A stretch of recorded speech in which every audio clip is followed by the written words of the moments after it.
నచికేతుడు ధర్మనిరతి.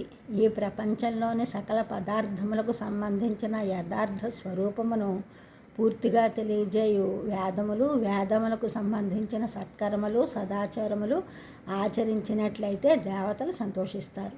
నచికేతుడు ఒక బ్రాహ్మణుని కుమారుడు. తండ్రి గొప్ప యాగం చేసి దానంగా పాలు ఇవ్వని ఆవులను, ముసలి ఆవులను, బక్క చిక్కిన ఆవులను దానంగా ఇవ్వటం చూసి నచికేతుడు తండ్రితో అలా ఉపయోగపడనివి దానంగా ఇవ్వకూడదు అంటాడు.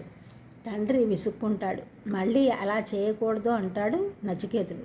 విసుగు చెందిన తండ్రి నేను యమధర్మరాజుకి దానం చేస్తానంటాడు. తర్వాత అలా అన్నందుకు బాధపడతాడు తండ్రి.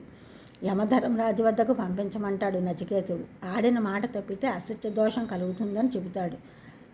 తప్పని పరిస్థితుల్లో యమధర్మరాజు దగ్గరికి పంపిస్తాడు తండ్రి.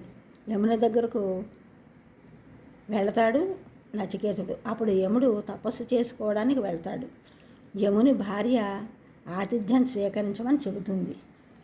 యజమాని గృహంలో లేనప్పుడు లోపలికి రావడం ధర్మం కాదని వెలుపల బాటసారి అయి అరుగు మీద నిరాహారుడై 3 రోజులు వేచి ఉంటాడు నచికేతుడు యమున రాకకై. 3 దినముల తర్వాత యముడు వచ్చి సతిని అడుగుతాడు. అతిథికి సత్కారం చేయలేదని. ఆమె నచికేతుడు చెప్పిన విషయం చెప్పగా అతని ధర్మనిరతికి ముగ్ధుడై 3 వరాలు కోరుకోమంటాడు యముడు నచికేతుడిని. బాలుడైన నచికేతుడు తన తండ్రి పాడి ఆవులను కాక నిరుపయోగమైన ఆవులను దానం చేసిన కారణంగా తన తండ్రికి పాపం కలగకుండా వరమియ్యమంటాడు.